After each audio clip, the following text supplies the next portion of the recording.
أعوذ بالله من الشيطان الرجيم بسم الله الرحمن الرحيم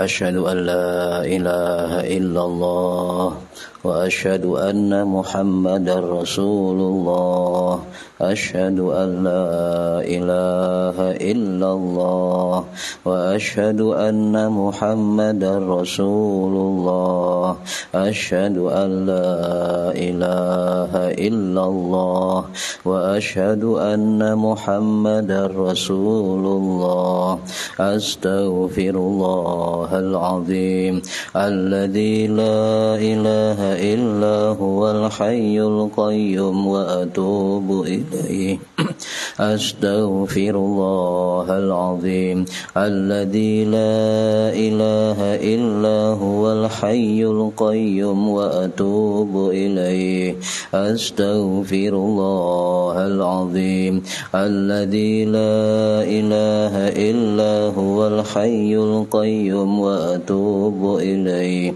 اللهم صل على سيدنا محمد وعلى آله وصحبه وسلم اللهم صل على سيدنا محمد وعلى آله وصحبه وسلم اللهم صل على سيدنا محمد وعلى آله وصحبه وسلم لا حول ولا قوة إلا بالله العلي العظيم لا حول ولا قوة إلا بالله العلي العظيم لا حول ولا قوة إلا بالله العلي العظيم الله أكبر كبيرا والحمد لله كثيرا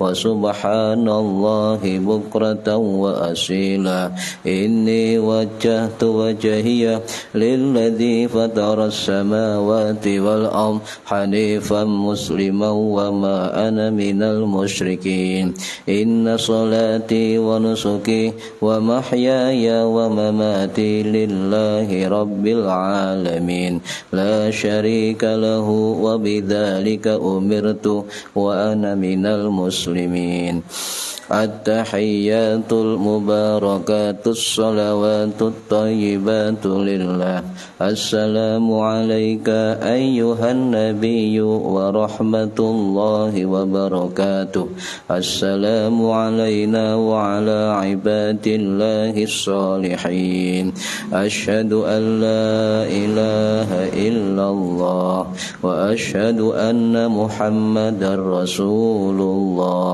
اللهم صل على سيدنا محمد وعلى آل سيدنا محمد كما صليت على سيدنا إبراهيم وعلى آل سيدنا إبراهيم وبارك على سيدنا محمد وعلى آل سيدنا محمد كما باركت على سيدنا إبراهيم وعلى آل سيدنا إبراهيم في العالمين إنك حميد مجيد Bismillahirrahmanirrahim ila hadratin nabiyil mustafa Muhammad sallallahu alaihi wasallam wa ala alihi wa sahbihi ajma'in lahumul fatihah a'udzu billahi minasyaitonir rajim bismillahirrahmanirrahim alhamdulillahi rabbil alamin arrahmanir rahim maliki yaumiddin iyyaka na'budu wa iyyaka nasta'in ihdinas siratal mustaqim siratal ladzina an'amta 'alaihim ghairil maghdubi 'alaihim waladdallin rabbighfirli wa liwalidayya amin hadiyatan minna ila arwahi masyayikhina wa li muallimina wa li murabbi ruhina wa liman ajazana wa li mursyidina wa li ulamaina wa li muassis wal masyayikh nahdhatil ulama ajma'in wa li awliya tis'ati wa li sama ajma'in khususan ila ruhi sultanil awliya Syaikhul Qadir Al-Jilani radhiyallahu anhu khususan ila ruhi Syekhuna Kahar rahimahullah wa ila ruhi musannif muallif kitab Bidayatul Hidayah Hujjat Hujjatul Islam Al-Imam Muhammad bin Muhammad Al-Ghazali At-Tusi Asy-Syafi'i Al-Asy'ari rahimahullah, wa ila arwahi masyayikhina fil mahad tubu ireng Jombang ajmain, wa ila arwahi masyayikhina fil mahad Darul Ulum Rejoso Petarongan Jombang ajmain, wa jami'i usulihim wa furu'ihim wa azwajihim wa dzurriyyatihim wa ahli silsilatihim wa muridihim wa muhibbihim wa jam'iyyatihim radhiyallahu anhum lahumul Fatihah. A'udzu billahi minasyaitonir rajim. Bismillahirrahmanirrahim. Alhamdulillahi rabbil alamin. Arrahmanir rahim. مالك يوم الدين إياك نعبد وإياك نستعين اهدنا الصراط المستقيم صراط الذين أنعمت عليهم غير المغضوب عليهم ولا الضالين رب اغفر لي ولوالدي آمين ثم إلى آبائنا وأمهاتنا وجداتنا وإلى روح من فتح هذه القرية ومن أقامها ولجميع المسلمين والمسلمات والمؤمنين والمؤمنات الأحياء منهم والأموات خصوصا إلى أرواح من حضر في هذا المجلس غفرهم الله لهم الفاتحة. أعوذ بالله من الشيطان الرجيم. بسم الله الرحمن الرحيم. الحمد لله رب العالمين الرحمن الرحيم مالك يوم الدين إياك نعبد وإياك نستعين اهدنا الصراط المستقيم صراط الذين أنعمت عليهم غير المغضوب عليهم ولا الضالين رب اغفر لي ولوالدي آمين.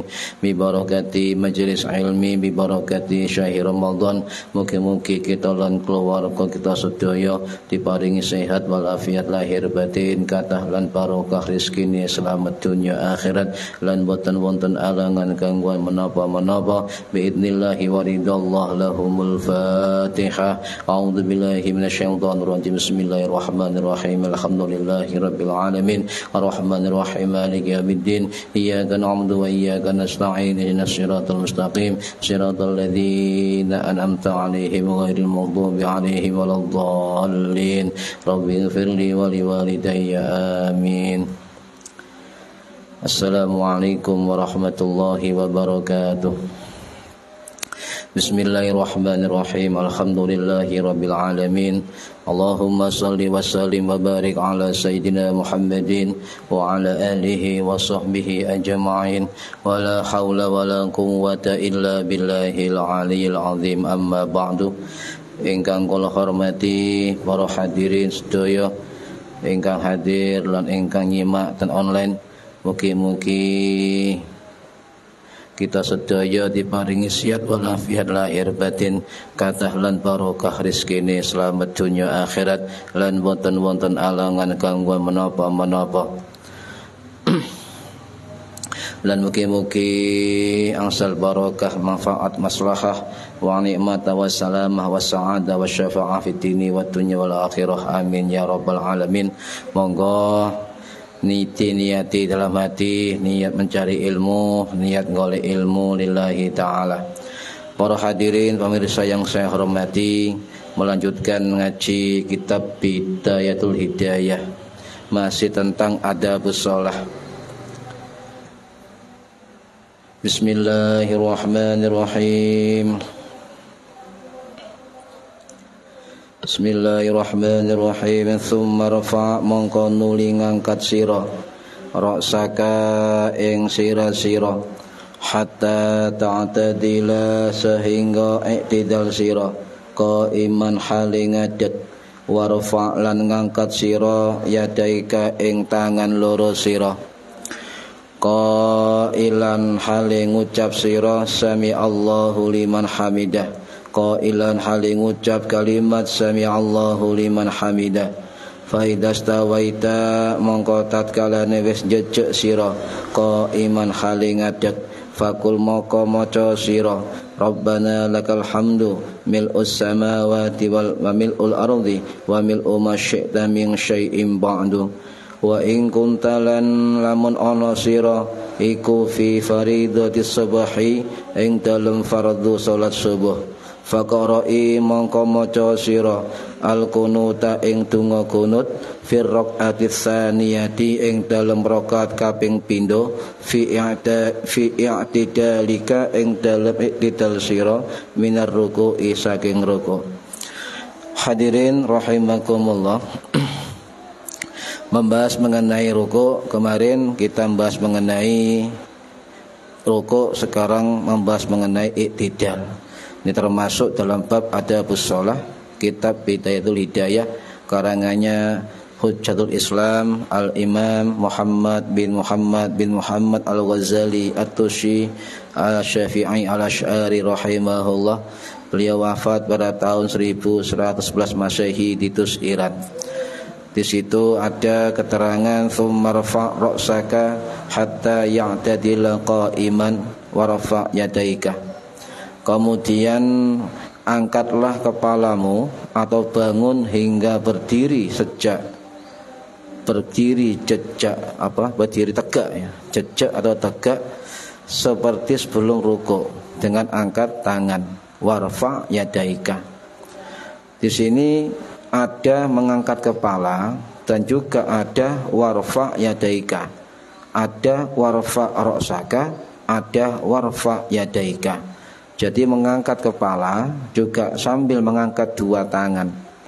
Setelah kita mengangkat kepala dan mengangkat dua tangan, qailan sami Allahu liman hamidah, ucapkan kalimat tasmi' sami Allahu liman hamidah.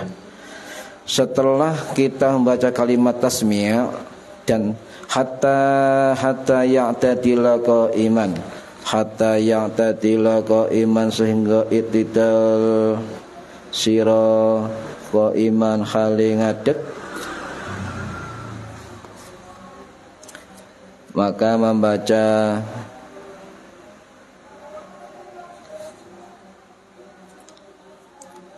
sampai tegak lurus ya, sampai tegak lurus. Kemudian setelah tegak lurus tumaknina, baru membaca doa i'tidal ya, doa i'tidal.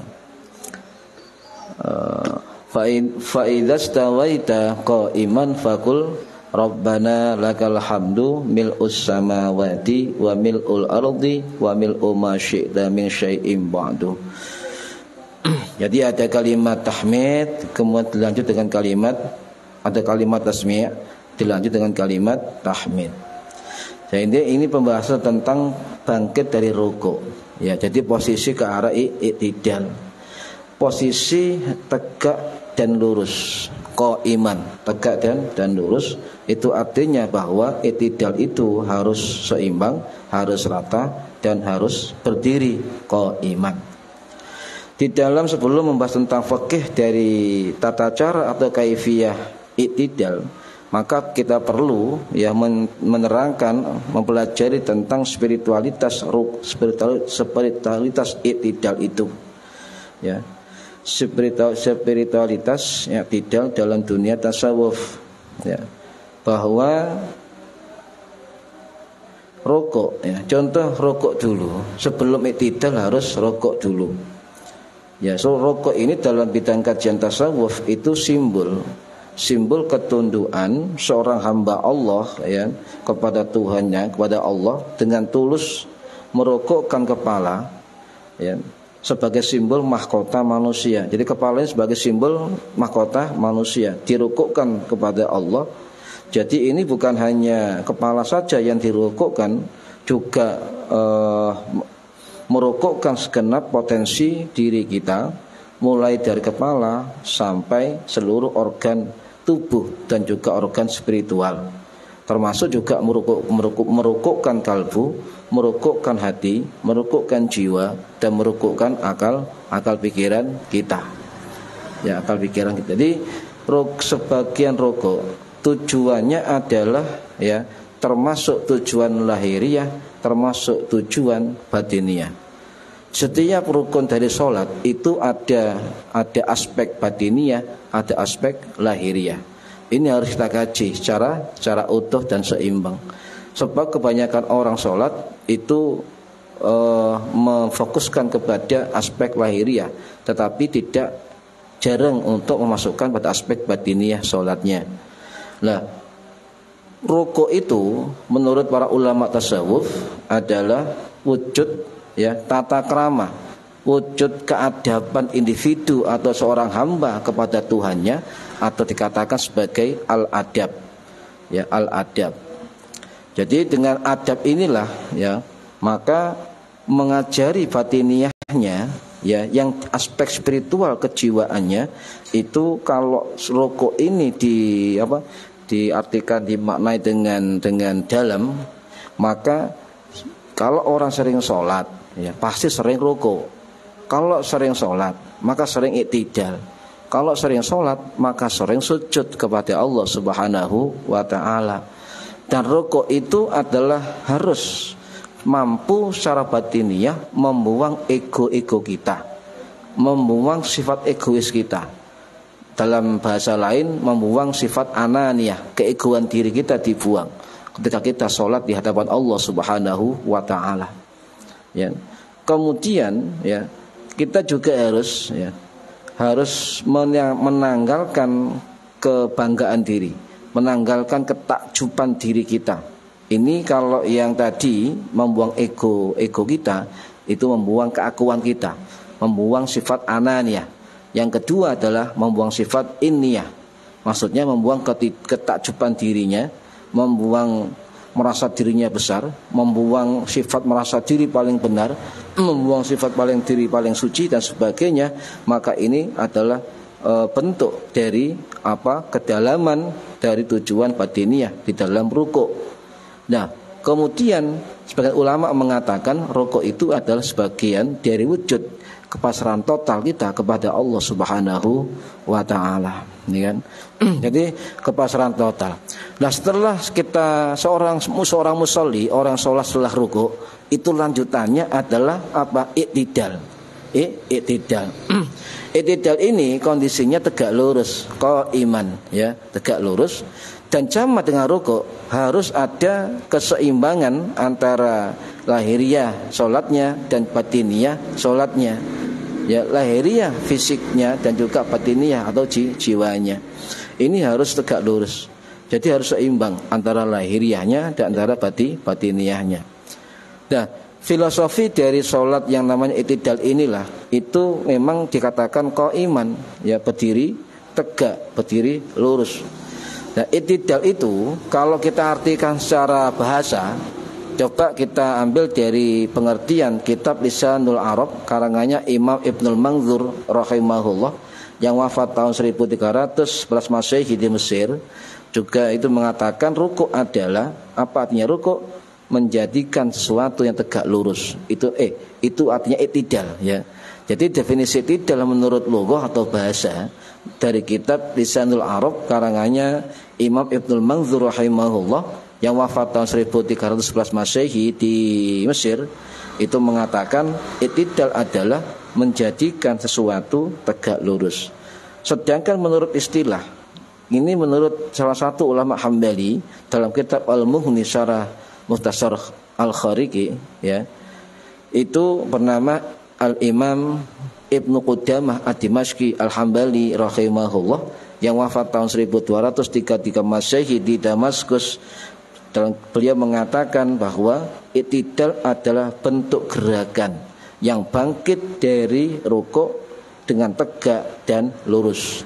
Ini menurut definisi dari Imam Ibnul Manzur dan juga menurut Imam Ibnu Qudamah Al-Hambali rahimahullah.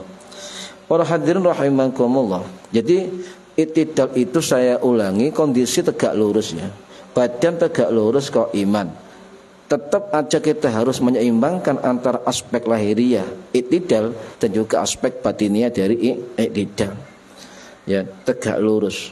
Apa maksud filosofi atau maksud kandungan makna seseorang itu ketika iktidal dalam sholat?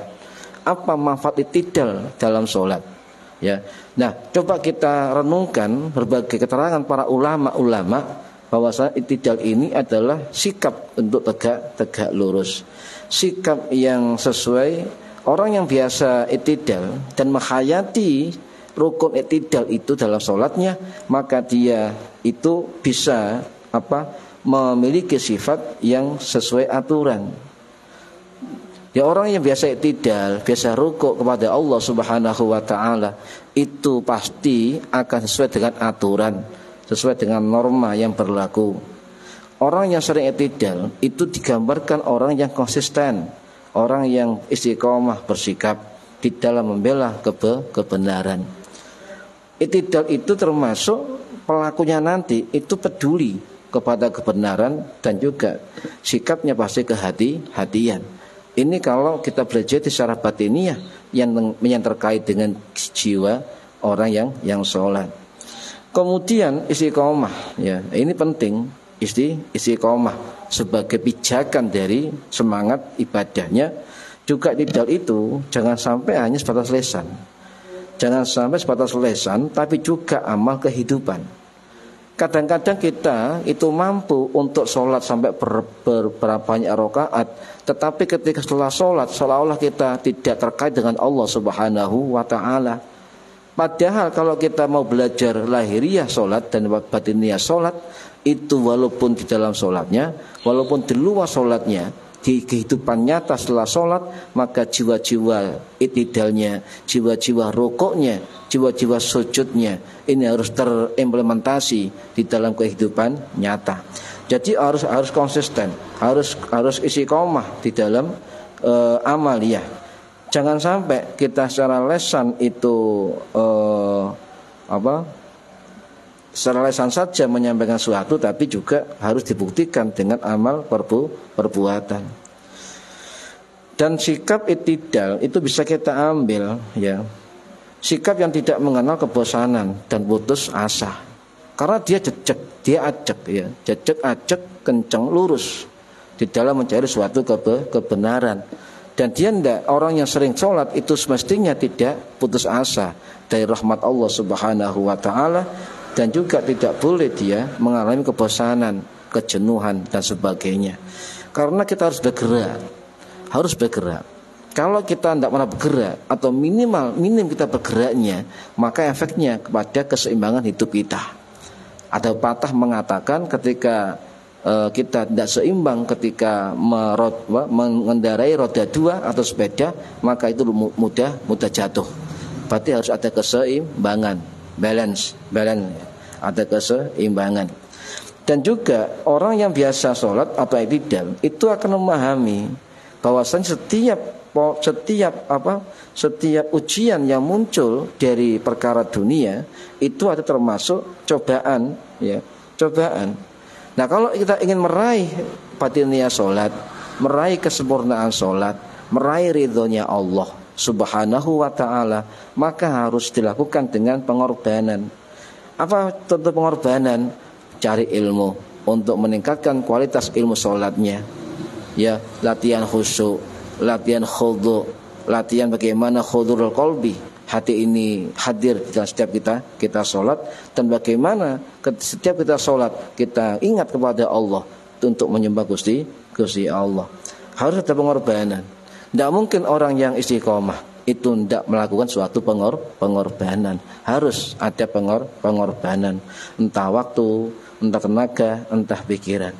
Dan juga orang yang i'tidal itu tetap lurus dan fokus di dalam menyebar manfaat kebaikan kepada orang lain. Ini adalah salah satu bentuk dari makna-makna yang terkandung di dalam gerakan i'tidal di dalam sholat. Ini para hadirin rahimakumullah.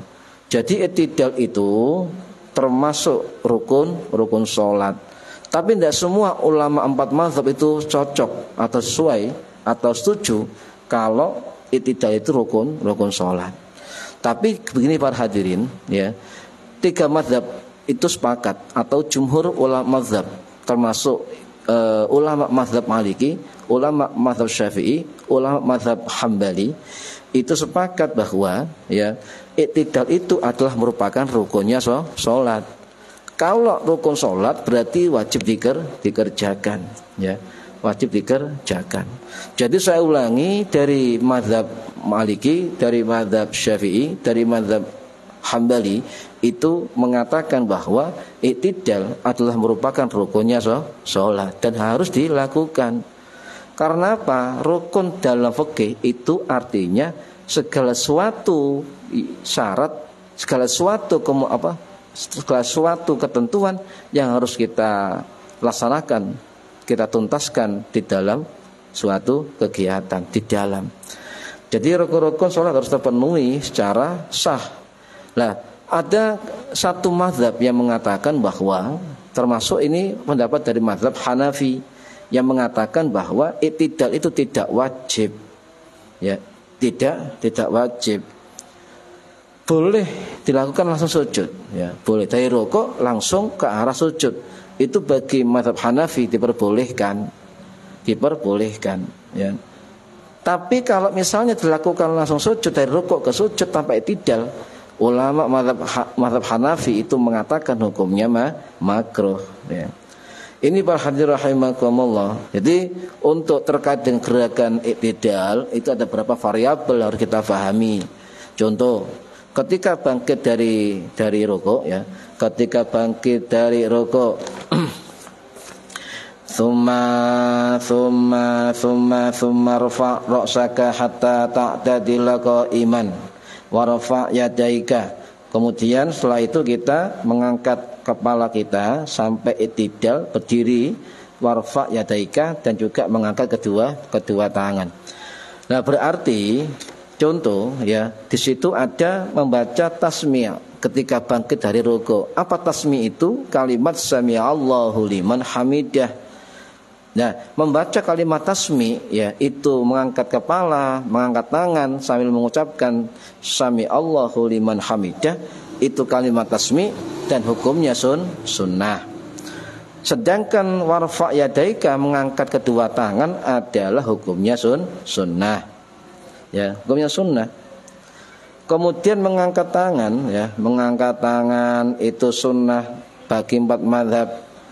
Nah, yang berbeda adalah tumakninah di dalam i'tidal.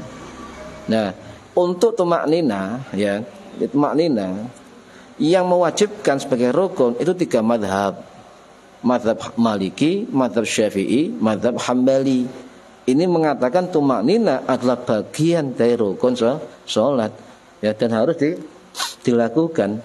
Apa sih ukuran tumakninah?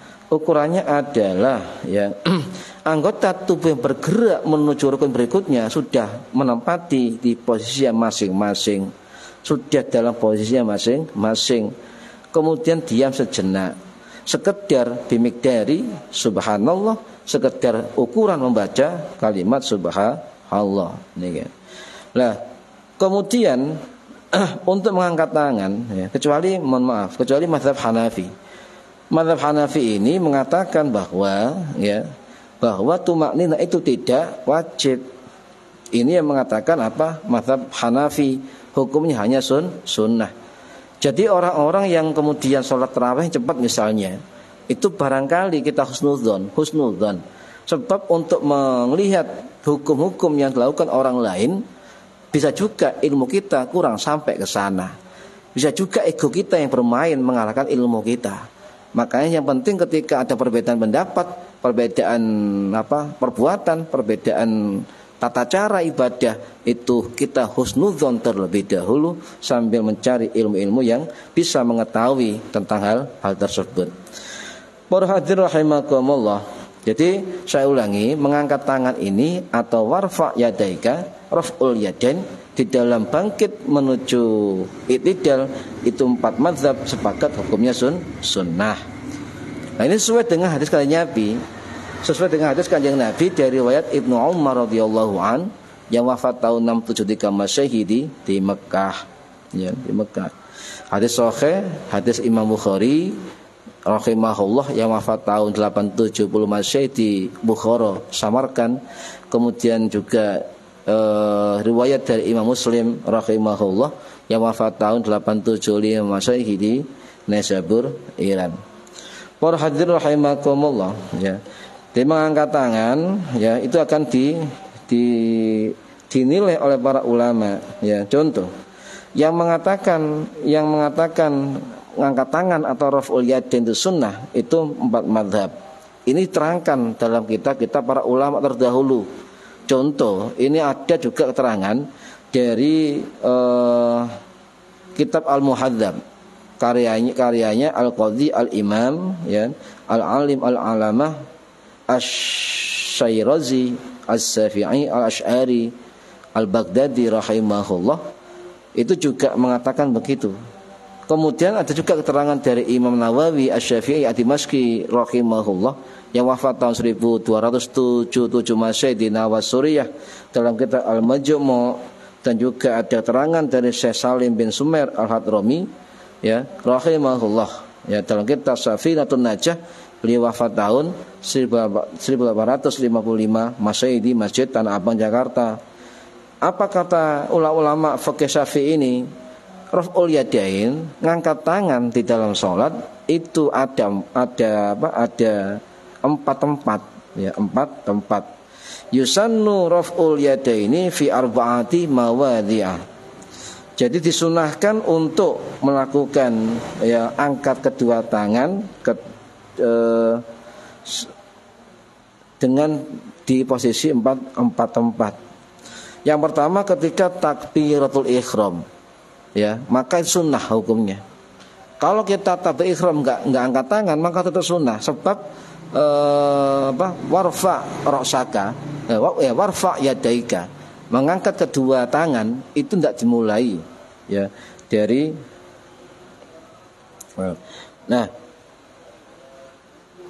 ada di 4 tempat sunnah untuk raf'ul yadain, mengangkat tangan. 1 ya ketika takbiratul ihrami, ketika takbiratul ihram. Ini banyak yang salah memahami ya. Yang dimaksud rukun takbiratul ihram adalah kalimat bacaan takbir Allahu Akbar, itu yang rukun. Sedangkan ngangkat tangan raf'ul yadain itu hukumnya sunnah. Ini para hadirin rahimakumullah, dan semua ulama sepakat bahwa ya raf'ul yadain, mengangkat tangan di dalam sholat itu hukumnya sunnah. Yang kedua, indar ruku'i, sebelum rukuk kita disunahkan untuk apa? Mengangkat tangan sambil bertakbir ya bersamaan dari mulai awal sampai kita megang lutut ya dengan tangan kita di dalam rukuk. Yang ketiga apa? Bangkit dari rukuk ya. Ini sunnah angkat tangan, tetapi bedanya kalau kita dari qiyam menuju ke rukuk itu bacaannya adalah takbir Allahu Akbar sambil mengangkat tangan. Tetapi khusus untuk bangkit dari rukuk itu bukan takbir kalimatnya, tetapi kalimat tasmi' sami'allahu liman hamidah.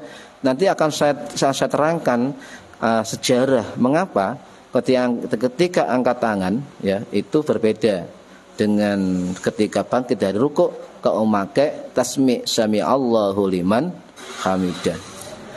Ini para hadirin rahimakumullah ya. Kemudian yang keempat adalah bangkit dari rakaat kedua atau dari tasyahud awal. Ini disunahkan untuk membaca takbir dan juga disunahkan pula untuk mengangkat tangan.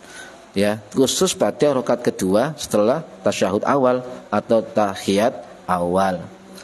Ini jadi kita harus bisa bedakan mana sunnah-sunnah di dalam setiap rukun, mana yang rukun dalam setiap rukun di sholat, dan mana yang membatalkan setiap rukun. Ini perlu ilmu di dalam mengkaji sholat-sholat yang berkualitas. Para hadirin rahimakumullah ya. Makna i'tidal, mengapa kita itu mengangkat tangan ya, mengangkat tangan Allahu Akbar atau sami Allahu liman hamidah sambil angkat tangan, ini banyak dijelaskan oleh ulama-ulama terdahulu. Biar kita akan mantap ketika kita sholat. Oh, mengangkat tangan ana maknai, oh sujud ana maknai, rukuk ada maknanya, i'tidal ada maknanya, dan sebagainya. Sehingga kita mampu untuk memberikan sisi batiniah sholat yang lebih berkualitas. Sehingga kalau kita bisa mengisi batiniah sholat dan itu melekat dalam jiwa kita, dalam diri kita, maka di luar sholat pun kita akan mengalami khusyuk, kita akan khudu', kita akan tawadhu', kita akan khudur dan sebagainya. Karena yang bisa untuk mengkaitkan bekas-bekas sholat kita dalam kehidupan nyata itu adalah sisi batiniah sholat. Nah, apa sih makna ketika angkat tangan dalam sholat? Ya, apa sih makna raf'ul yadain dalam sholat? Nah, ini coba kita kaji. Nah, salah satu ulama yang mengatakan ada makna ketika orang mengangkat tangan dalam sholat adalah Syekh Nawawi Al-Bantani Al-Jawi Asy-Syafi'i Al-Asy'ari Al-Makki rahimahullah yang wafat tahun 1897 Masehi di Jannatul Ma'la Mekah.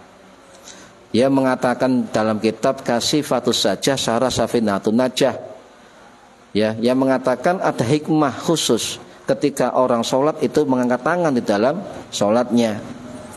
Apa makna angkat tangan dalam sholat? Kata Syekh Nawawi, yang pertama adalah ta'zim, ya, ta'zim, lit ta'zim. Apa maksudnya lit ta'zimi? Yaitu orang sholat itu ternyata harus mengagungkan Allah Subhanahu wa ta'ala. Sehingga dengan gerakan mengangkat tangan inilah menambah kaitan mata rantai gerakan dalam sholat antara lahiriah dan batiniyah, berkumpulnya antara keyakinan, ucapan, lesan, perbuatan dengan anggota badan kita yang lain di dalam sholat. Sebab dengan gerakan dan ucapan itulah itu sangat akan menyambung menjadi suatu gerakan yang bermakna lit ta'zimi, mengagungkan Allah Subhanahu wa ta'ala. Ini. Yang kedua, kata Syekh Nawawi, ketika orang mengangkat tangan, ya, ketika dalam sholat itu maknanya adalah membuang sesuatu apapun selain Allah Subhanahu wa ta'ala, ya. Jadi kita selalu membuang selain Allah dalam diri kita, ya kan? Dalam pikiran kita, dalam hati kita dibuang, khusus fokus hanya untuk Allah Subhanahu wa ta'ala, menghadap penuh kepada Allah Subhanahu wa ta'ala, ya. Kemudian yang ketiga, kata Syekh Nawawi, apa? Bisa menjadi petunjuk untuk menghilangkan, ya, penghalang antara seseorang hamba dengan Tuhannya. Beliau mengatakan, ya, wakila al-isyaratu ila raf'il hijabi bainal abdi wa baina rabbih. Jadi sebuah petunjuk, i'tidal itu sebuah petunjuk bagaimana seorang hamba bisa menghilangkan penghalang antara seorang hamba dengan Tuhannya. Jadi dengan angkat tangan itu fadilah atau manfaatnya, maknanya adalah kita ini adalah menghilangkan penghalang antara kita sebagai orang sholat dengan Tuhan kita Allah Subhanahu wa ta'ala. Hadirin rahimakumullah, mengangkat tangan, ya, sami'allahu liman hamidah, sambil angkat tangan itu dianjurkan oleh ulama-ulama Syafi'i bersamaan takbir tasmi' tadi dengan berakhirnya gerakan di dalam dalam rukunnya. Agar apa? Kenapa kita harus ada untuk ngangkat tangan ketika takbir ihram, ketika akan rukuk, ketika akan sujud, ketika bangkit dari rukuk, ketika bangkit dari rakaat yang kedua. Itu pasti ada sunnah mengangkat tangan. Nah, Syekh Nawawi mengatakan begitu akan membuka hijab atau menghilangkan hijab penghalang antara seorang hamba dengan Tuhannya. Dan beliau mengatakan, ya, agar apa kita sering mengangkat tangan di dalam sholat, agar li'alla yakhlu juz'un min sholatihi ang dzikrin, agar dalam sholatnya itu tidak ada bagian yang kurang dari zikir. Jadi kalimat Allahu Akbar dan gerakan tangan, satu keterpaduan antara lesan dengan suatu perbuatan atau gerakan. Nah ini, jadi kita ngisi dengan bagian-bagian dalam sholat yang kurang dari zikir. Ulama lain itu mengatakan, ya, gerakan tangan, mengangkat tangan itu saat takbir adalah merupakan perhiasan sholat. Jadi seorang musolli, orang yang sholat, ketika mengangkat tangan, contoh dari rukuk ke i'tidal, sami'allahu liman hamidah, sambil mengangkat tangan, maka sebagian ulama mengatakan itu termasuk perhiasan sholat, ya, termasuk perhiasan sholat.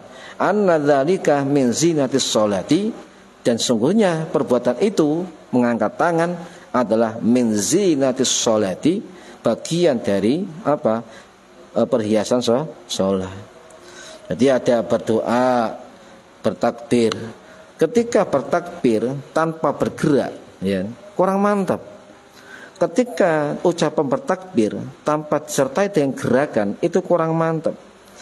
Makanya ketika seorang bertakbir, ya, bertakbir jika tanpa bergerak, maka tidak akan menemukan, ya, keindahan sholat, ya. Nah, karena apa?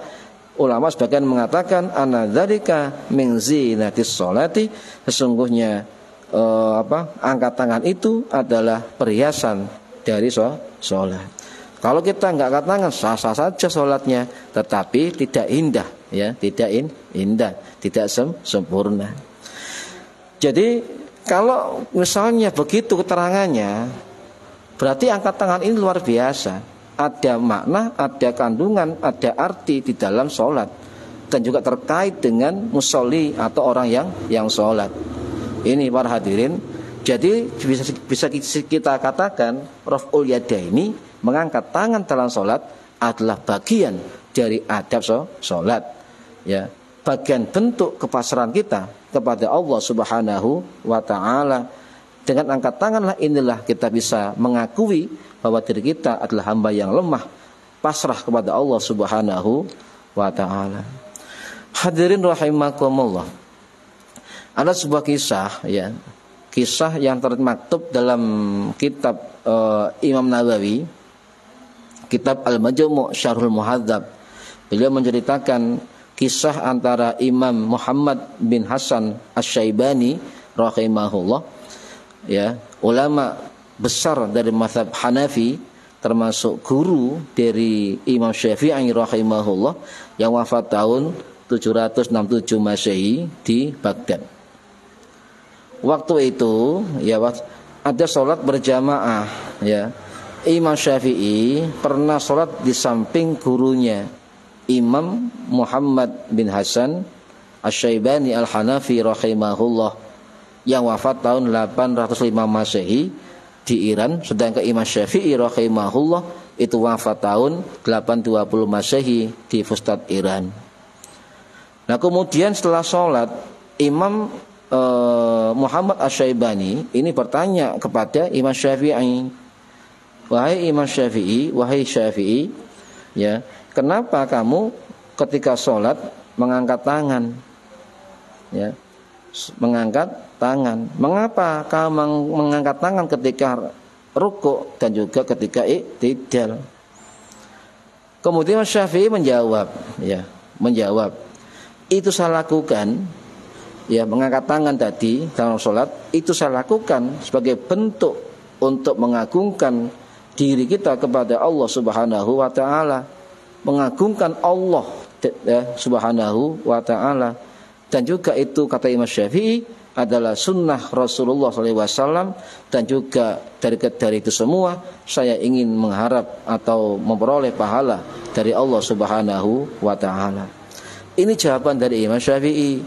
Makanya Imam Syafi'i tetap, juga termasuk ulama-ulama pengikutnya, itu tetap konsisten bahwasanya raf'ul yadain atau hukum mengangkat tangan itu adalah sunnah, bukan wajib.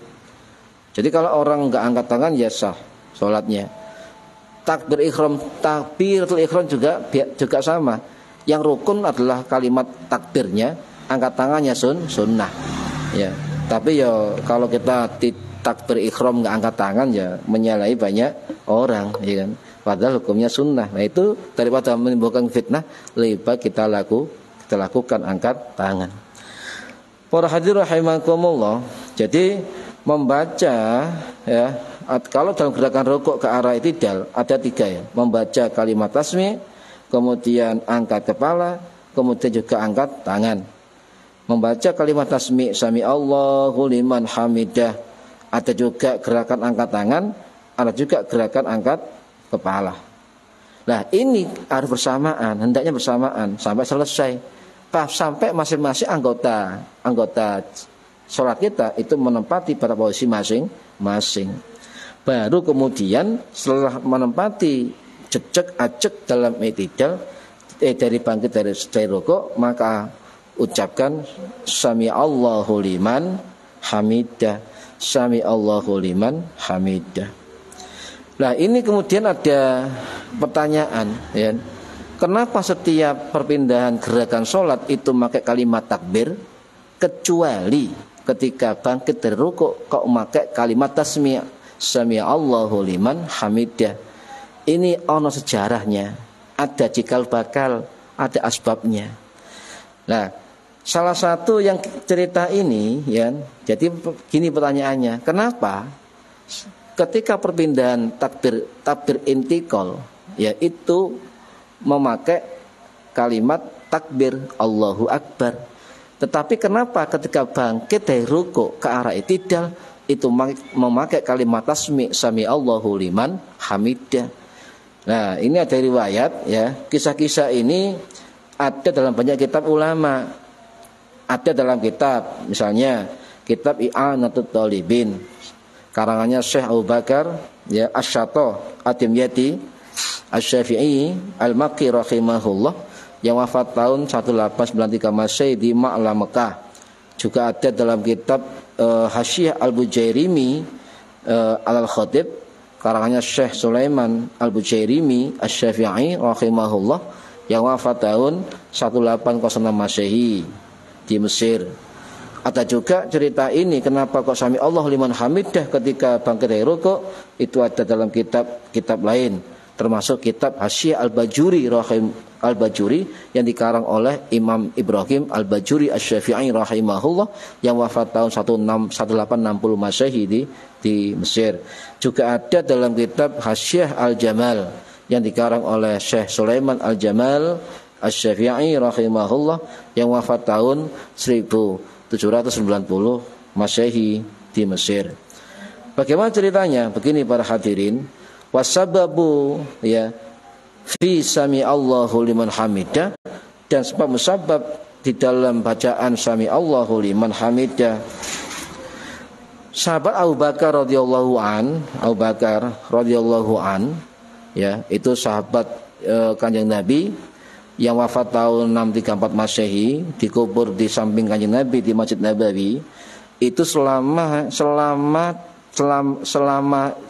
dia kumpul Kanjeng Nabi tidak pernah ketinggalan sholat berjamaah. Pasti dimulai sebelum dilaksanakan sholat berjamaah. Tetapi pada hari itu ketika sholat asar, ya, itu beliau ketinggalan. Dan Abu Bakar As-Siddiq ini tidak pernah sholat jamaah kecuali di belakang Nabi. Jadi dia selalu di belakang kanjeng Nabi ketika berjamaah sholat.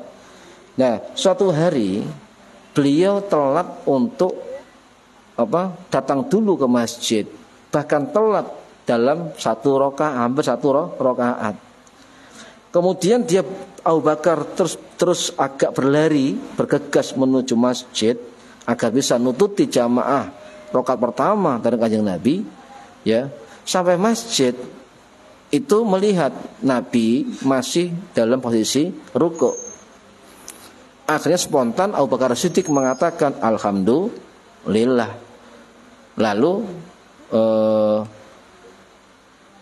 dia bertakbir dan ikut sholat, ya, kepada kanjeng Nabi. Karena bacaan alhamdulillah spontan inilah kemudian malaikat Jibril turun menginformasikan kepada Nabi Muhammad SAW, ya, ketika Nabi sedang rukuk. Apa kata malaikat Jibril? Wahai Muhammad, ucapkan sami Allahu liman hamidah. Kemudian Jibril mengatakan ij'aluha fi sholatikum 'inda raf'i minar ruku'i. Dan jadikan kalimat sami Allahu liman hamidah dalam salatmu ketika bangkit dari rukuk. Sejak itulah kemudian bacaan takbir yang semula bacaan takbir dibangun dari rukuk itu diganti dengan bacaan kalimat tasmi', yaitu sami Allahu liman hamidah, ya. Ini para hadirin rahimakumullah, ya. Jadi bacaan sami Allahu liman hamidah sebenarnya itu adalah merupakan barokah, ya. Barokah atau keberkahan dari sebab telat jamaah dari Sayyidina Abu Bakar As-Siddiq radhiyallahu anhu. Para hadirin rahimakumullah, dalam kitab Fathul Mu'in karya Imam Zainuddin Al-Malibari Al-Fanani As-Syafi'i rahimahullah, ya, dalam bab salat kalau enggak salah, bab salat faslun fi sifatis shalah. Itu mengatakan bahwa, ya, dari kata takbir, ya, diganti dengan tasmi itu berkat keberkahan dari Abu Bakar As-Siddiq radhiyallahu anhu. Jadi ulama-ulama itu mengakui dengan adanya bacaan sami Allahu liman hamidah itu karena sebab musabab dari Abu Bakar As-Siddiq radhiyallahu an. Jadi Imam Zainuddin Al-Malibari itu jelas mengatakan bahwa dalilnya takbir bangkit rukuk diganti dengan tasmi itu berkat keberkahan Sayyidina Abu Bakar As-Siddiq radhiyallahu anhu. Para hadirin rahimakumullah, ya. Ini ada juga dalil yang lain yang mengatakan hubungan imam dan makmum. Contoh, imam itu hanya membaca kalimat tasmi, sami Allahu liman hamidah. Dia mengatakan itu khusus untuk imam dan munfarid sendirian. Khusus untuk makmum itu langsung mengatakan Rabbana lakal hamdu, ya. Dan memang ada hadisnya, ada tuntunannya. Karena itu ada dua pendapat. Apakah makmum itu membaca sami Allahu liman hamidah ketika bangkit dari rukuk, kemudian ketika tidal qaiman itu membaca Rabbana lakal hamdu. Nah, bagaimana? Ada dua pendapat para hadirin rahimakumullah, ya.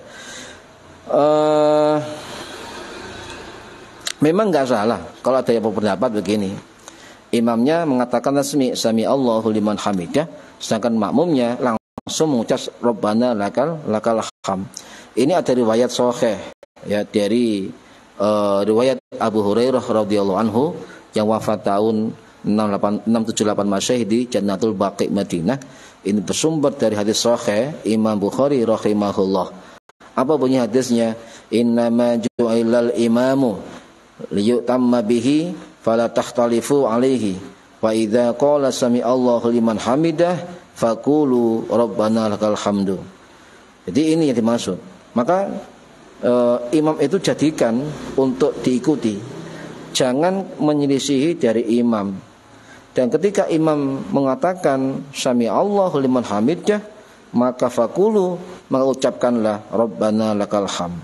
Nah, ini ada hadisnya. Jadi kalau ada orang mengatakan sami Allah liman hamidah khusus untuk imam, sedangkan makmum langsung baca Rabbana lakal hamdu.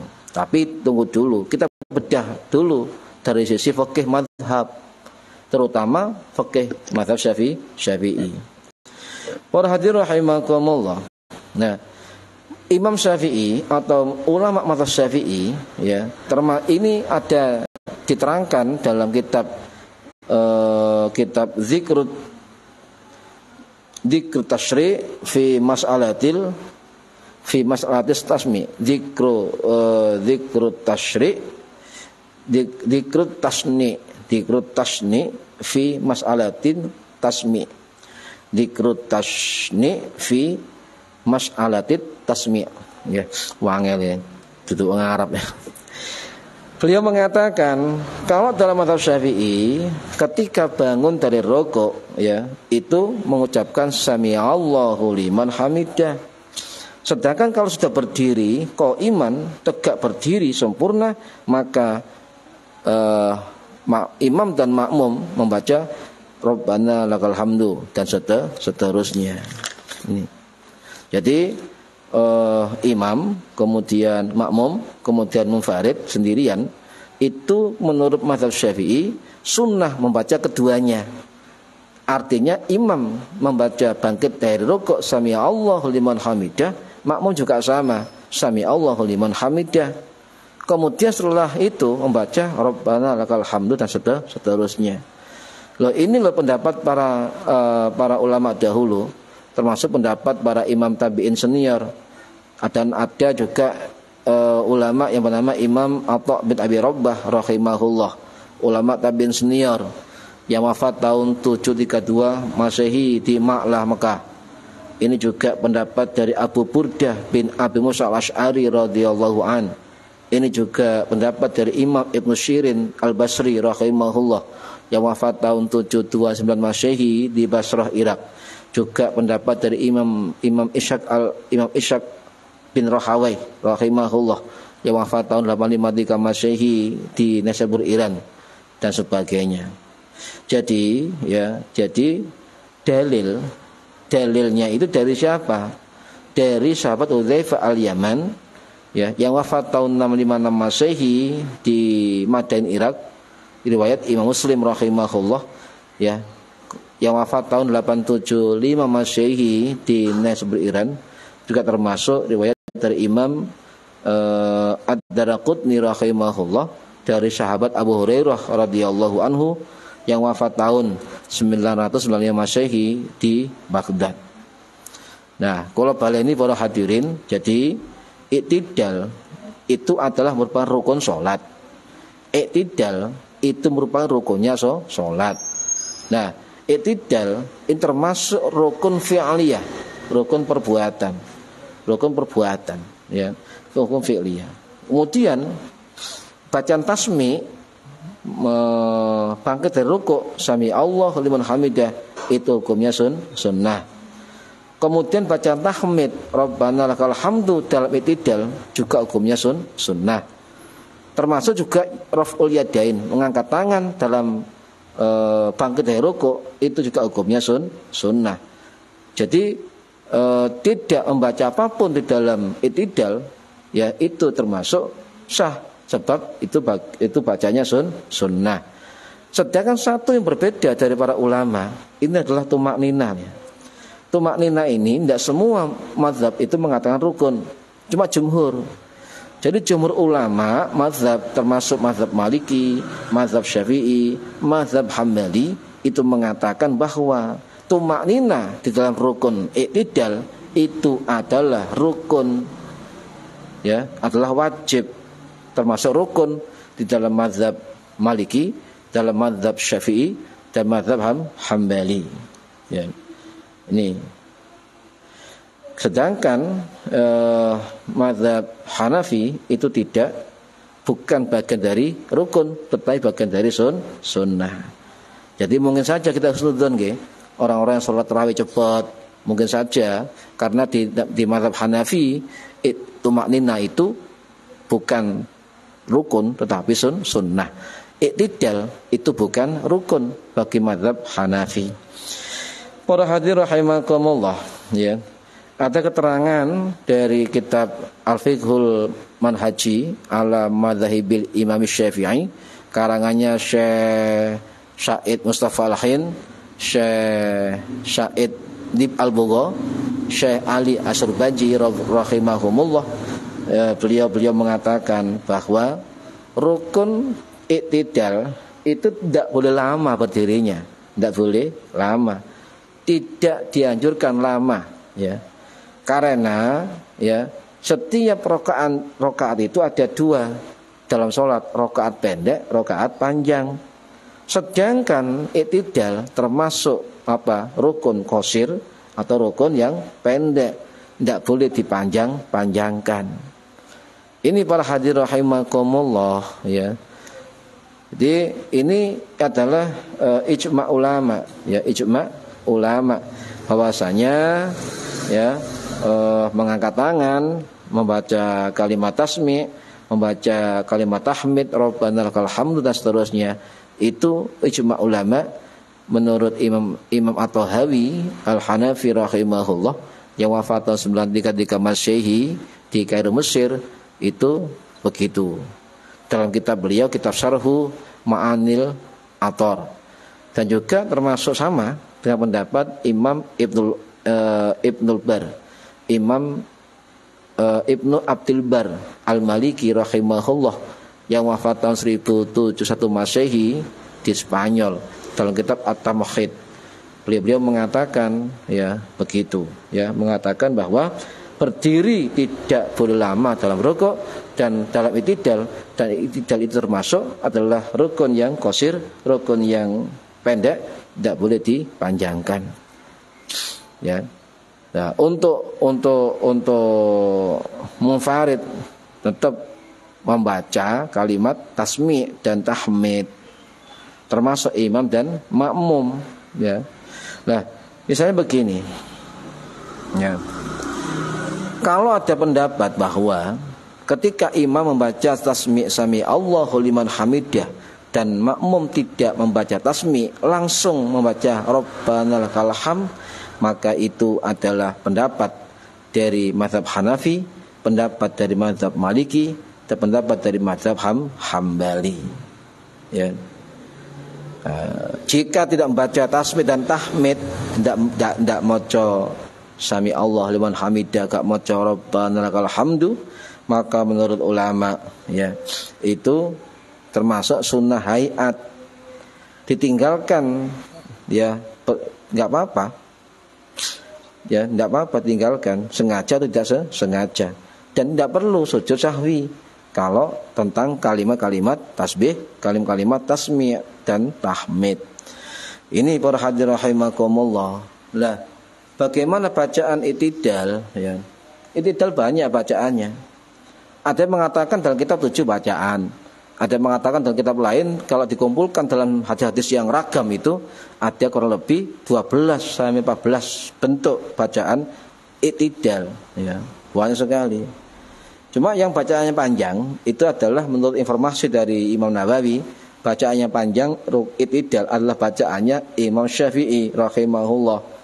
Ya. Rabbana lakal hamdu mil'us samawati, dan seterusnya banyak sekali rukuknya Imam bacaan tahmid i'tidalnya Imam Syafi'i. Ya.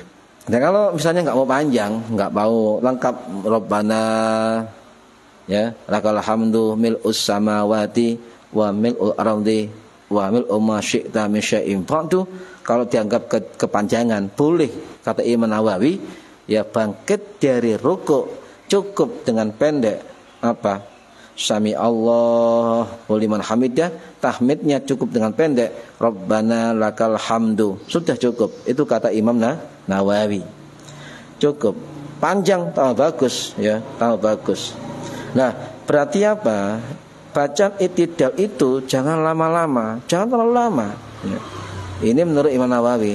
Tetapi ya, kalau kita membaca kalimat i'tidalnya Imam Syafi'i dalam kitab bacaannya panjang, redaksinya hadis digabung jadi satu.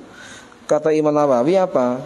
Kalau kalian hafal bacaan i'tidalnya dari Imam Syafi'i, monggo. Ya. Nah, maka redaksi Imam Syafi'i agak panjang. Para hadirin rahimakumullah.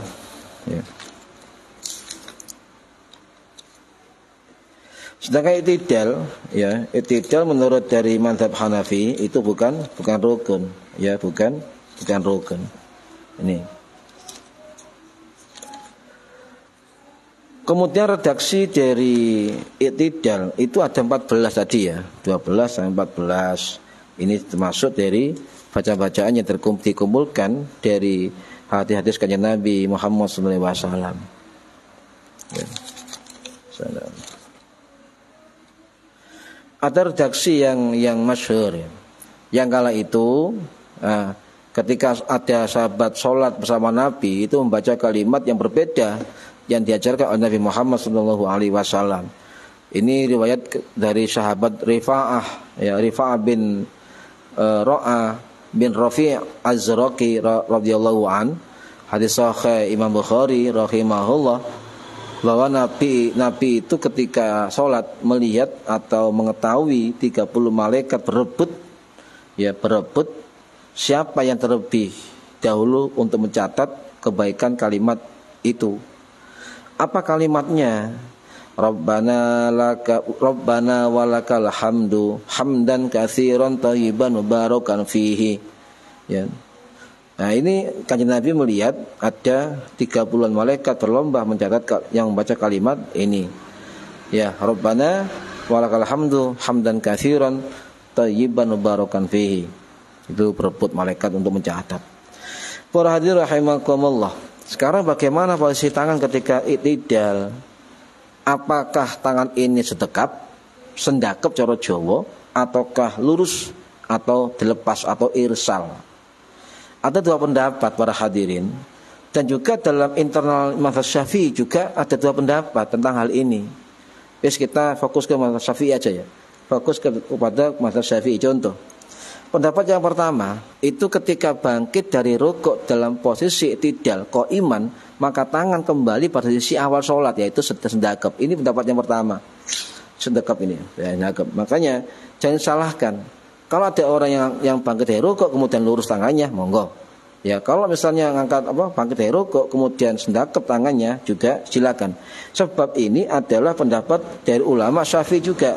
Contoh, yang mengatakan bangkit dari rukuk adalah sendakep atau sedekap adalah termasuk Imam Al-Baghawi Asy-Syafi'i rahimahullah yang wafat tahun 1122 Masehi di Iran. Dalam kitab Ma'alimut Tanzil dia mengatakan begitu. Jadi harus sendakep. Kemudian juga termasuk ya, Imam Ibnu Hajar Al-Haytami Asy-Syafi'i rahimahullah yang wafat tahun 1566 Masehi di Ma'la Mekah. Dalam kitab beliau, kitab Tuhfatul Muhtad Syarhul Minhaj, lebih baik ditaruh di bawah dada, artinya sendakep. Jadi ada dua ulama Syafi'i yang mengatakan sendakep dalam posisi i'tidal, yaitu pendapat Imam Al-Baghawi Asy-Syafi'i rahimahullah dan pendapat Imam Ibnu Hajar Al-Haytami Asy-Syafi'i rahimahullah.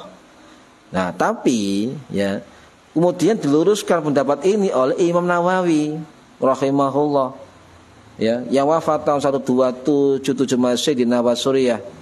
Dalam kitab beliau, kitab Rawdatul Thalibin wa Umdatul Muftiyin, yang dimaksud sendakep dalam posisi i'tidal, kata Imam Nawawi adalah ya, jika tangannya tidak bisa menjaga dari gerak-gerakan sholat sehingga membatalkan sholat, maka lebih baik sendakep. Itu maksudnya. Kemudian pendapat yang kedua dari ulama sebagian Syafi'i, ketika i'tidal tangannya irsal lurus, lepas, ya, tidak sendakep. Nah, ini adalah jumhur dari ulama Syafi'i. Ya, termasuk pendapat dari Imam Nawawi rahimahullah, termasuk pendapat dari Imam Ar-Rafi'i rahimahullah yang wafat tahun 1226 Masehi di Qazwin, Iran. Ya, bahkan kedua beliau, Imam Nawawi, Imam Ar-Rafi'i rahimahumullah, itu merekomendasikan ya, untuk posisi i'tidal itu irsal, lepas tangannya, tidak sendakep. Ya. Bahkan dari keterangan Imam Ar-Ramli ya, Asy-Syafi'i rahimahullah yang wafat tahun 1365 Masehi di Mesir, dalam kitab Nihayatul Muhtad Syarhul Minhaj, beliau mengatakan lebih baik kita melepas tangan atau irsal di dalam posisi i'tidal. Ya. Zamanul i'tidali fala yaj'aluhuma tahta sadrihi bal yursiluhuma. Itu kata Imam Haytami. Pada waktu i'tidal ya, fala yaj'aluhuma, jangan kumpulkan dua tangan di bawah tahta sadri, di bawah dada. Bal yursiluhuma, itu lepaskan ya, lepaskan kedua tanganmu. Artinya bisa ditaruh di depan paha, bisa taruh di samping paha, asal tidak goyang-goyang, tidak bergoyang-goyang. Kalau goyang-goyangnya ini lebih dari 2 kali, 3 kali, maka batal sholatnya menurut mazhab Syafi'i. Betul kata Imam Nawawi, kalau misalnya dalam posisi i'tidal tangan kita bergoyang-goyang bisa menyebabkan batalnya sholat, maka lebih baik sendakep, dia tangan gak kemana-mana. Ya, ini hadirin pemirsa rahimahullah ya. Ini juga pendapat dari ulama yang lainnya. Jadi termasuk yang mengatakan Imam An-Nawawi, Imam Ar-Rafi'i, Imam Ar-Ramli Asy-Syafi'i ya, itu mengatakan lebih baik saat i'tidal itu tangan dilepaskan, tidak sendakep di depan dada ya. Dan juga melepaskan kedua tangan itu ketika saat zikir i'tidal ya, dan juga selesai doa qunut. Jangan langsung ya setelah qunut itu langsung tangan ditaruh di depan paha atau samping paha dan juga menuju sujud. Ini para hadirin rahimakumullah. Termasuk ada ya dari Syekh Abu Bakar Asy-Syatta At-Timyati Asy-Syafi'i Al-Makki rahimahullah yang wafat tahun 1893 masih di Ma'la Mekah. Dalam kitab masyhur beliau, kitab I'anatul Talibin, beliau juga mengatakan summa yursiluhuma, maka lepaskan. Kemudian lepaskan kedua tanganmu, lepaskan atau irsal. Jangan sendakep ketika i'tidal. Para hadirin rahimakumullah, lanjut nggih. Bismillahirrahmanirrahim. Wa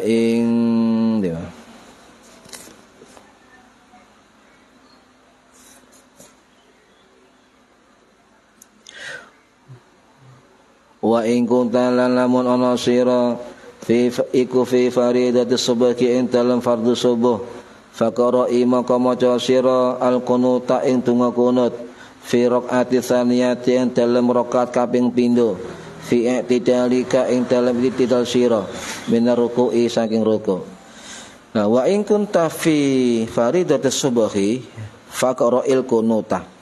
Jadi ketika kita berada salat subuh, maka kita membaca doa qunut fi rakaati tsaniyati fi i'tidalik.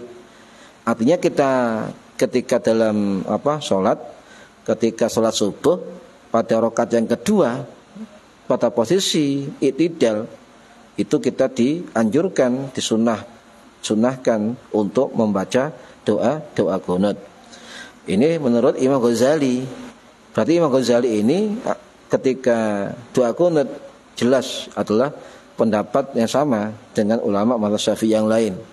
Ya. Nah, para hadirin pemirsa rahimahullah, ya. Wa in kunta fi faridatis subhi, apabila engkau melakukan salat subuh, ya, faqra'il qunuta fi raq'atis saniyati fi i'tidalika.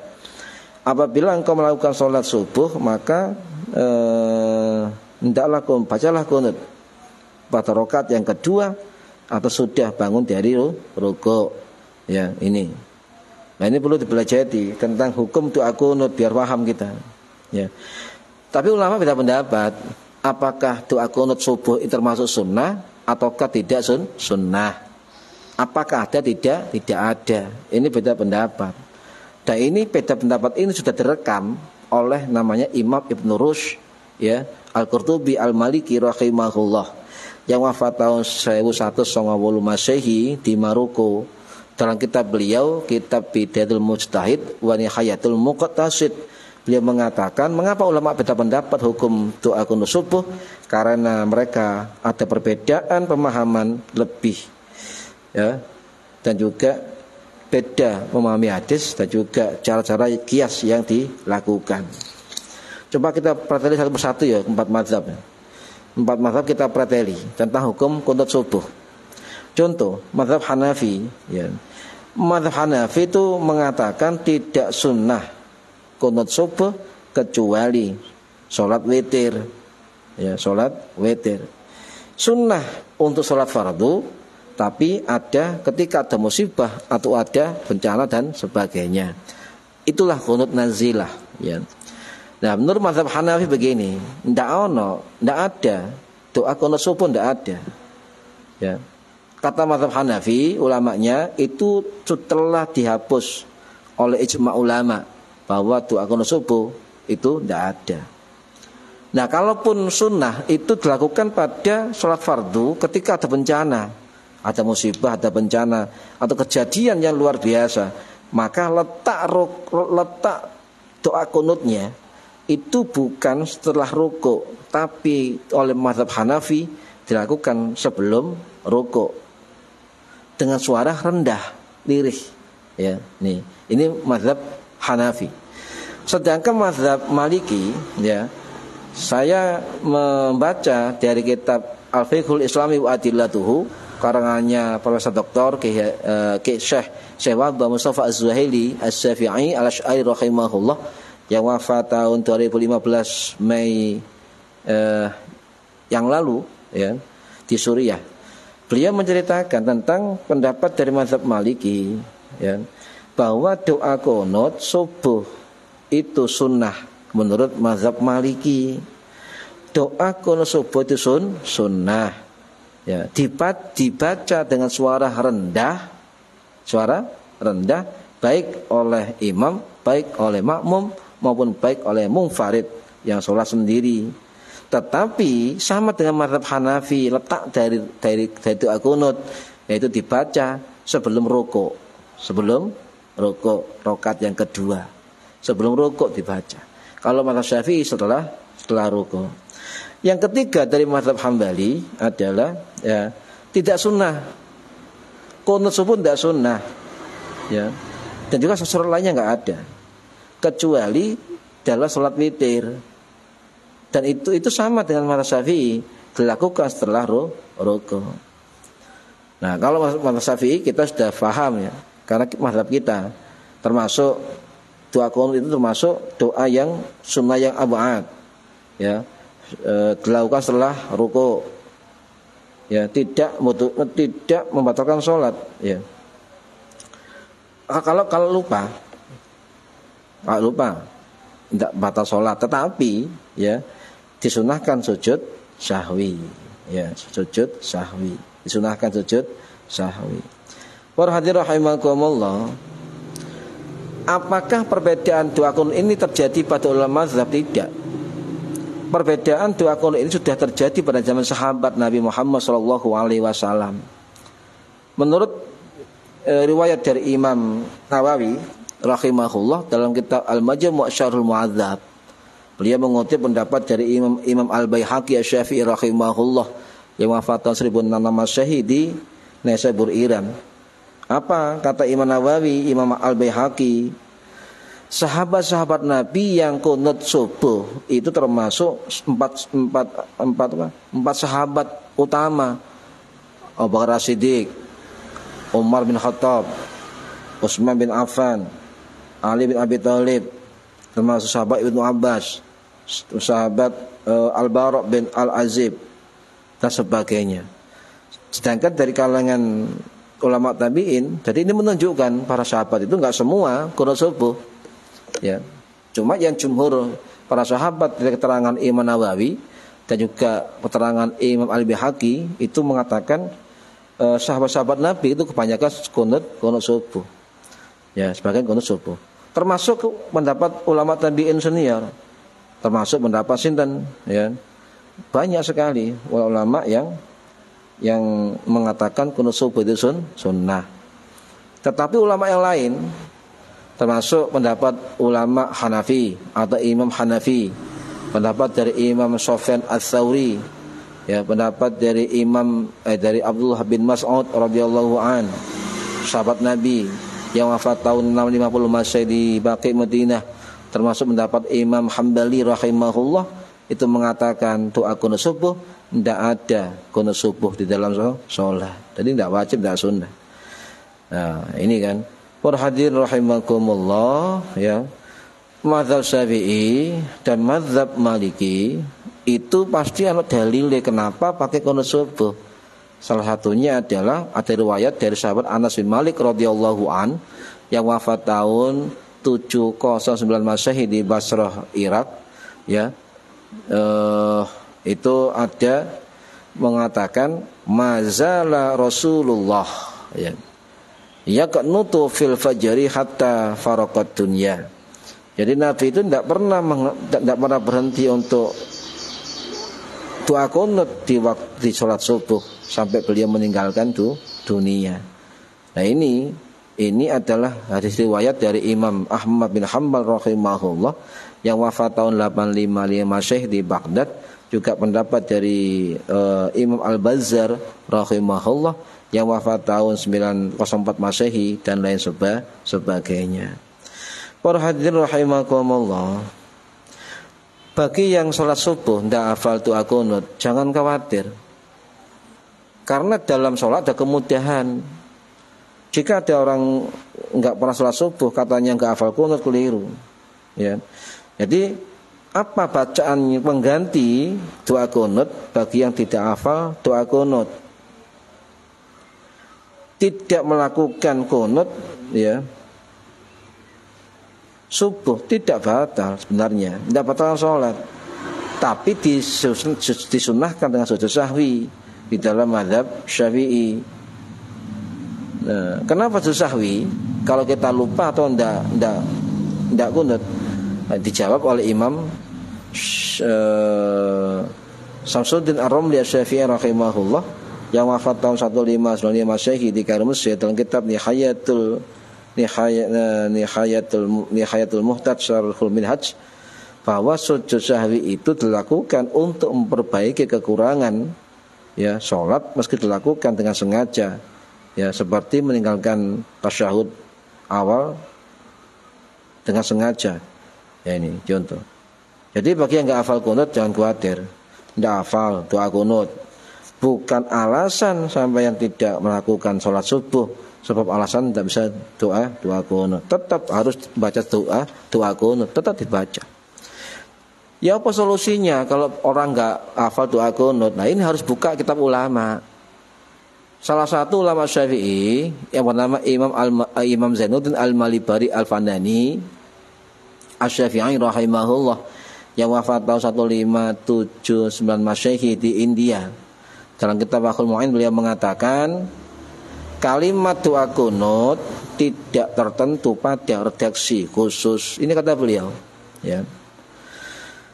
Mencukupi apa saja bacaan ya yang mengandung doa meski tidak bersumber dari Rasulullah SAW. Berarti ada ghairu ma'thurah.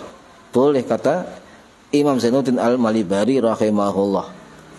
Atau kata beliau bisa dengan mudah membaca pengganti doa kunut dengan ayat 201 Al-Baqarah ya. Kalau kita baca itu termasuk doa sapu jagat. Rabbana atina fid dunya hasanah wa fil akhirati hasanah adzabannar. Ini ya. Jadi yang enggak hafal kunut silakan membaca doa kunut, membaca pengganti doa kunut ya, diganti dengan doa sapu jagat. Rabbana atina fid dunya hasanah dan seterusnya, ditutup dengan sholawat ya. Sholawat. Ini. Jadi mudah kita lakukan kalau tahu ilmunya, ya kan, mudah. Kemudian para hadirin rahimakumullah, dan menurut ulama Syafi'i kontemporer, Syekh Wahbah Mustafa Az-Zuhaili Asy-Syafi'i rahimahullah yang wafat tahun 2015 Masehi di Suriah yang lalu, dalam kitab Al-Fiqhul Islami wa Adillatuhu, beliau mengatakan ya, boleh dengan bacaan lain dengan syarat berisi doa dan sanjungan. Nah, tapi tetap ulama-ulama mengatakan lebih utama maka doa kunut yang biasanya. Nah, ini para hadirin rahimakumullah dikuatkan oleh pendapat dari mazhab Hanafi, kalau orang enggak hafal doa kunut ya, itu boleh diganti dengan ucapan yang lain. Boleh.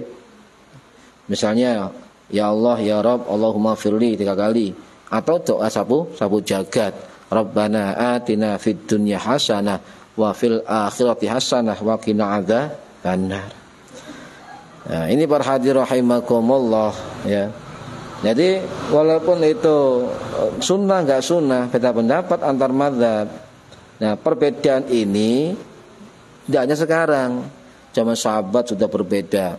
Ada perbedaan. Zaman ulama salaf, tabi'in juga ada perbedaan pendapat tentang doa kunut.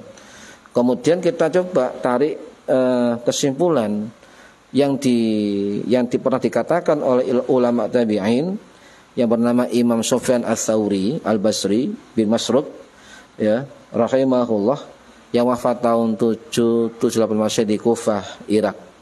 Kemudian kalimat beliau dikutip oleh Imam At-Tirmidzi rahimahullah yang wafat tahun 892 Masehi di Termes, Uzbekistan. Apa kata dari Imam Sufyan Ats-Tsauri? Ya. In qanata fil fajri fahasanun wa illam yaqnut fahasanun. Ini kata Imam Sufyan Ats-Tsauri. Apa artinya? Jika seseorang ingin melakukan kunut ya di waktu subuh, fahasanun, maka itu bagus. Ya. Baik termasuk sunnah. Ya. Kemudian in lamnya kunut, ya, dan jika tidak kunut fahasanun juga bagus kata beliau. Jadi nggak usah berkelahi, nggak usah tukaran. Tolong di YouTube kalian lihat ya, ustaz-ustaz yang baru-baru itu, sangat dahsyat sekali, gelegar sekali untuk bid'atkan orang yang kunut subuh. Ya ini harus baca kitab yang lain, ya kan? Masa kitab ikut kayak alasan untuk membantah dari ulama kita yang memakai ribuan kitab. Ini para hadirin rahimakumullah, ya. Nah, kemudian perbedaan inilah yang kemudian menyebabkan orang jika kurang ilmu, jika kurang baca, jika kurang dekat dengan ulama, maka sering menyalahkan orang lain. Pada ulama yang sekelas Imam Sufyan Ats-Tsauri mengatakan gak kunut loh, fahasanun, kunut ya fahasanun. Artinya guru saya mengatakan tergantung mazhab masing-masing. Tapi harus saling menghormati. Ini para hadirin rahimakumullah. Jadi bagaimana hukumnya orang yang mengusap wajah setelah kunut, ya? Biar kita tuntaslah bahas kunut ya dalam i'tidal. Ada dua hukum para ulama. Ada yang mengatakan tidak disunahkan. Ya, ini jumhur Syafi'i. Siapapun yang doa kunut yang ikut Syafi'i setelah doa kunut jangan usap wajah karena itu tidak disunahkan, tidak dianjurkan. Ini pendapat dari ulama Syafi'i. Salah satunya adalah pendapat dari Sayyid Abdurrahman bin Muhammad Al-Masyhur Ba'alawi Al-Hadrami rahimahullah yang wafat tahun 1902 Masehi di pemakaman Zambal Tarim Yaman. Dalam kitab Bughyatul Mustarsyidin beliau mengatakan jelas, ya, la yusannu mashul wajhi fi ada ayatis sholati aslan indana. Tidak disunahkan mengusap wajah, la yusannu mashul wajhi, tidak disunahkan mengusap wajah fi ada ayatis sholati dalam doa sholat aslan indana. Ini adalah asli pendapat kami mazhab Syafi'i. Wala raf'ul yadaini illa fil kunuti lil ittiba, dan jangan mengangkat tangan dalam doa salat illa fil kunuti kecuali dalam doa kunut lil ittiba untuk ikut kanjeng Nabi. Nah, ya. Nah, ada pendapat yang berbeda dari ulama Syafi'i dari pendapat Imam Hambali atau mazhab Hambali. Beliau mengatakan dalam kitabnya kitab Bughyatul Mustarsyidin bahwa wazadi Ahmadu mashhal wajhi fihi aidan. Imam Ahmad bin Hanbal itu menambah pendapat mengusap wajah dalam kunut, ya. Jadi dalam mazhab Hambali itu dianjurkan mengusap wajah, ya. Tegas pula dalam kitab yang lain mazhab Syafi'i termasuk kitab masyhur, kitab I'anatul Talibin karangannya Imam Abu Bakar Syaitu Adamiyati Syafi'i rahimahullah yang wafat tahun 1893 Masehi di Ma'la Mekah, ya. Wala yusannu mashal wajhi wala yusannu maskul wajhi wa ghairihi ba'dal kunuti bal qala jam'un yukrahu mashu nahwis sadri. Tidak disunahkan mengusap wajah. Ini mazhab Syafi'i. Ya, setelah kunut. Ya, setelah kunut. Bahkan sebagai kelompok ulama kata beliau, ya, bal qala jam'un yukrahu mashu nahwis sadri. Jadi sebagian ulama bahkan mengatakan kalau misalnya itu ditaruh dada setelah doa kunut itu makruh. Ya, mengusap dada makruh. Nah, ini bedanya. Kalau mazhab Hambali beda. Mazhab Hambali ketika doa kunut sunnah mengangkat tangan dalam witir. Nah, juga dianjurkan mengusap wajah. Kalau mazhab Syafi'i sunnah mengangkat tangan, tapi setelah kunut tidak sunnah mengusap wajah. Nah, ini para hadirin rahimakumullah. Dan kemudian ini sering orang jarang paham, ya.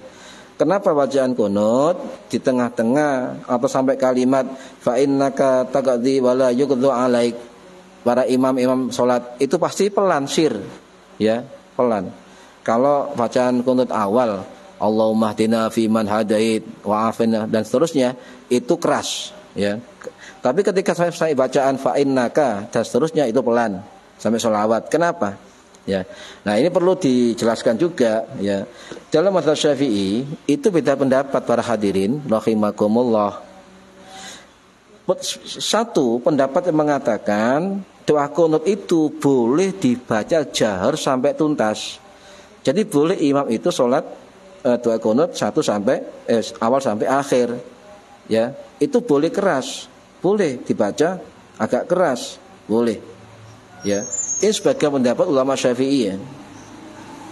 Termasuk diterangkan dalam kitab Fathul Wahhab Syarah Minhajut Thulab karangannya Imam Al-Qadhi Zakaria Al-Ansari Asy-Syafi'i rahimahullah yang wafat tahun 1520 Masehi di Kairo, Mesir.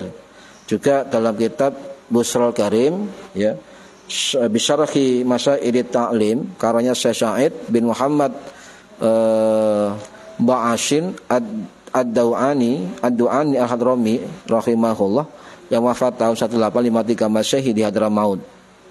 Jadi bacaan imam sampai fa innaka taqdi wa la yughdu alaik ya.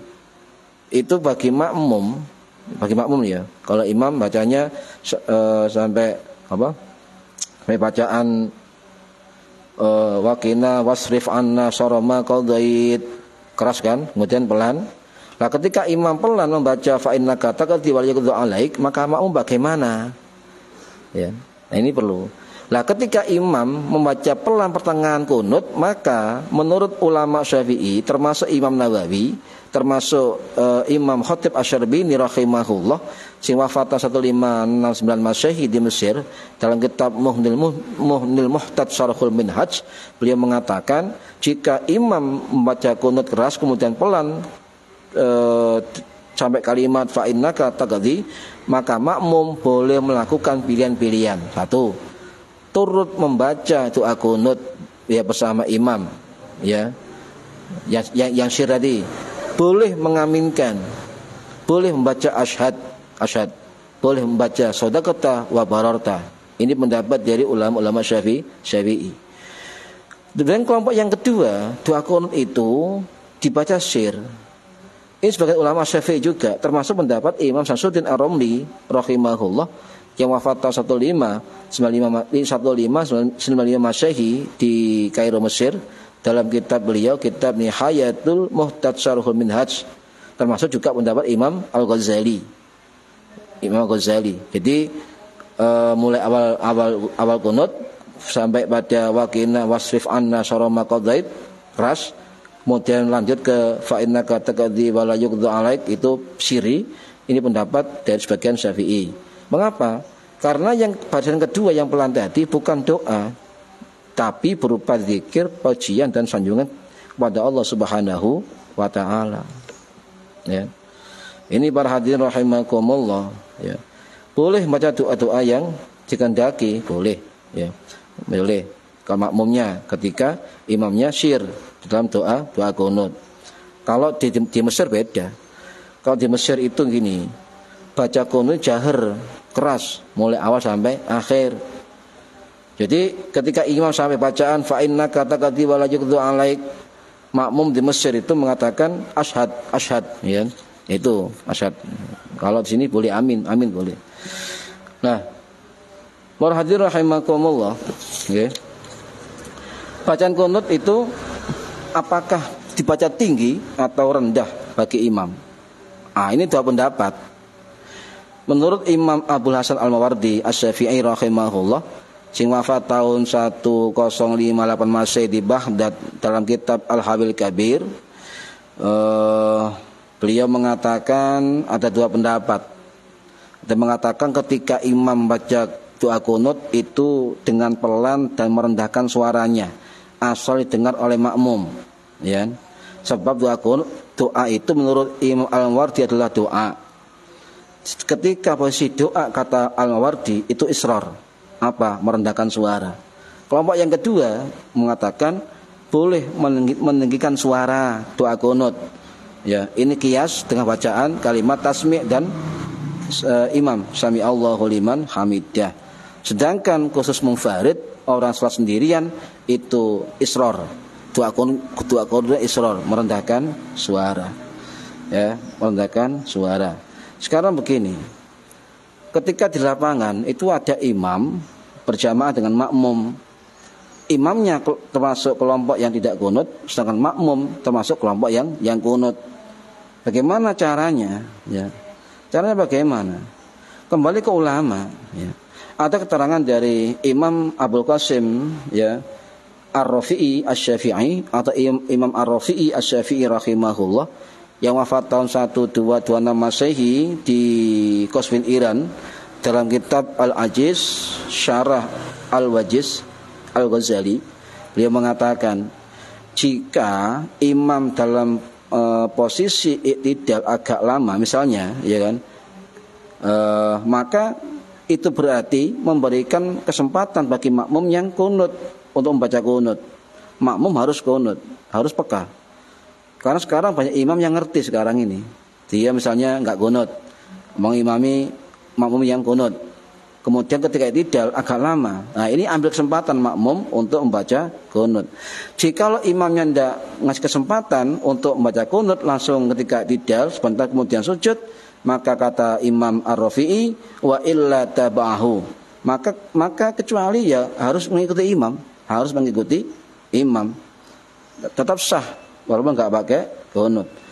Tetapi ada ulama lain yang mengatakan, ya, makmum itu sunnah sujud sahwi, ya, dilakukan sebelum salam makmum, yang setelah salamnya imam. Artinya sebelum salamnya makmum sujud sahwi dua kali. Kasujud ya nggak apa-apa. Kita pakai pendapat dari Imam Ar-Rafi'i rahimahullah. Sedangkan ditambah makmum yang nggak kunut ikut makmum yang tidak kunut tadi, ya. Kemudian sujud sahwi, ya, setelah sebelum salam, itu pendapat Imam Asyarwani rahimahullah yang wafat tahun 1883 Masehi, ya, dalam kitab Hasyiah Tuhfah atau Hasyiah Asyarwani rahimahullah. Nah, kita sarankan para hadirin, ya, bagi imam yang bermadzhab Hanafi atau bermadzhab Hambali, ketika ngimami masjid yang bersifat umum, hendaklah memperpanjang iktidalnya. Untuk apa? Memberi kesempatan kepada makmum yang bermadzhab Syafi'i untuk membaca doa kunutnya. Ya. Tapi makmumnya ketika diberi kesempatan oleh imamnya itu berdoa lirih, berdoa israr, merendahkan suara secara pelan.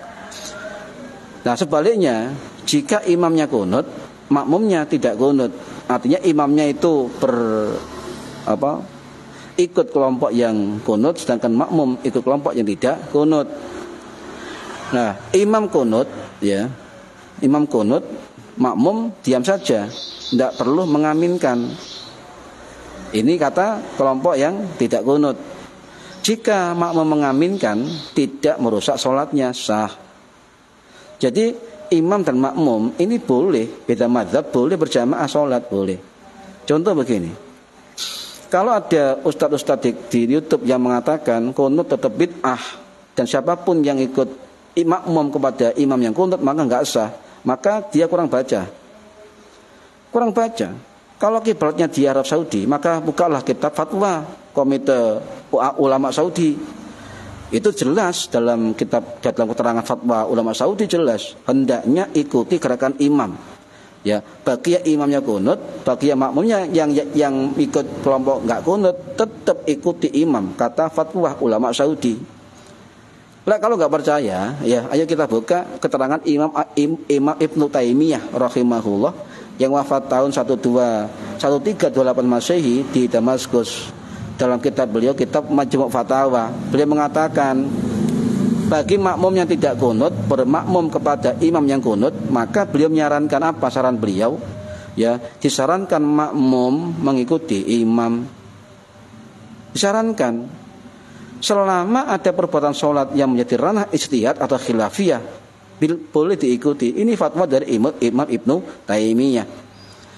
Dan juga ini pendapat dari ulama Hambali. Kalau mereka mengatakan ikut ulama Hambali, mari kita mengacu pada ulama Hambali.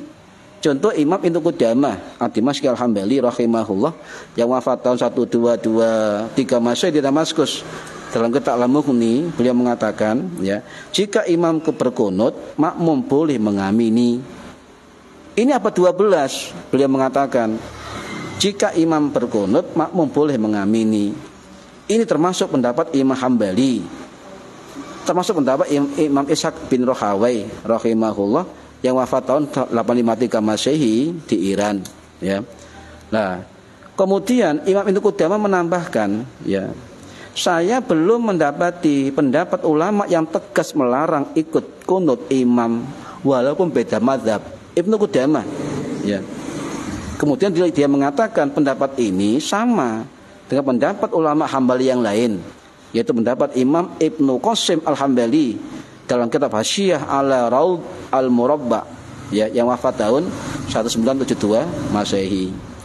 Hadirin rahimakumullah, kalau ada ulama Wahabi yang mengatakan doa kunut ikut imam yang kunut itu enggak sah salatnya, maka coba kita baca ulama sampean, ya, fatwa Syekh Utsaimin Al-Wahabi rahimahullah yang wafat tahun 2001 di Jeddah. Dalam kitab Majmu' Fatawa wa Rasail beliau mengatakan makmum mengikuti imam, ya, mengangkat tangan, mengamini boleh. Kalau imamnya kunut, ya, boleh apa? Makmum mengikuti, makmum wajib mengikuti imam. Makmum boleh mengangkat tangan, makmum boleh mengamini. Mengapa? Karena khawatir menyelisihi imam, ya. Kemudian Imam Hambali sendiri, ya, pendiri mazhab Hambali mengatakan terjadi begitu, ikuti imam.